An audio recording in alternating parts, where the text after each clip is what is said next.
दोस्तों आपका स्वागत है हमारे YouTube चैनल में। आज हम आपको बताएंगे कि मुहर्रम क्यों मनाया जाता है और करबला की जंग में इमाम हुसैन के साथ क्या हुआ। इस्लाम धर्म के नए साल की शुरुआत मुहर्रम महीने से होती है, यानी कि मुहर्रम का महीना इस्लामी साल का पहला महीना होता है। इसे हिजरी भी कहा जाता है। हिजरी सन की शुरुआत इसी महीने से होती है। यही नहीं, मुहर्रम इस्लाम के 4 पवित्र महीनों में से एक है। इस महीने की 10 तारीख को हजरत इमाम हुसैन की शहादत की याद में मातम का पर्व मुहर्रम मनाया जाता है। इस दिन हजरत इमाम हुसैन के फॉलोअर्स खुद को तकलीफ देकर इमाम हुसैन की याद में मातम मनाते हैं। इमाम हुसैन पैगंबर मोहम्मद के नाती थे जो करबला की जंग में शहीद हो गए थे। मुहर्रम क्यों मनाया जाता है, इसके लिए हमें तारीख के उस हिस्से में जाना होगा जब इस्लाम के खिलाफ यानी खलीफा का राज था। ये खलीफा पूरी दुनिया के मुसलमानों का प्रमुख नेता होता था। पैगंबर साहब की वफात के बाद 4 खलीफा चुने गए थे। लोग आपस में तय करके इसका चुनाव करते थे। इसके लगभग 50 साल बाद इस्लामी दुनिया के घोर अत्याचार का दौर आया। मक्का से दूर सीरिया के गवर्नर यजीद ने खुद को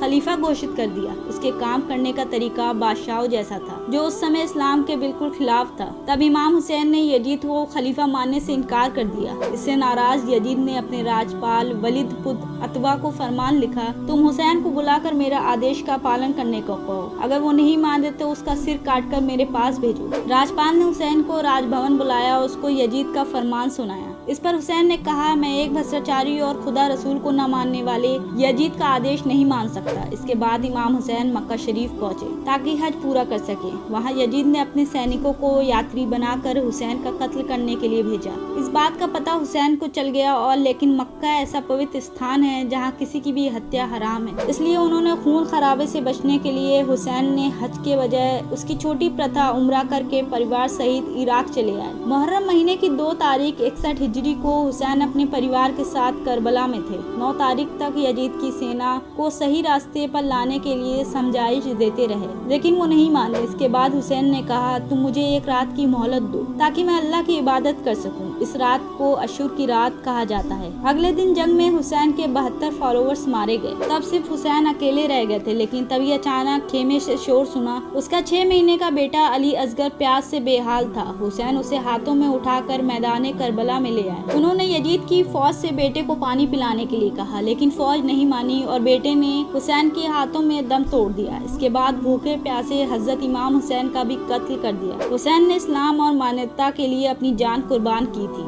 इसलिए अशूर यानी मातम का दिन कहा जाता है। इराक की राजधानी बगदाद के दक्षिण पश्चिम में करबला में इमाम हुसैन और इमाम अब्बास के तीर्थ स्थल हैं। दोस्तों आपको हमारा वीडियो कैसा लगा हमें कमेंट करके ज़रूर बताएं।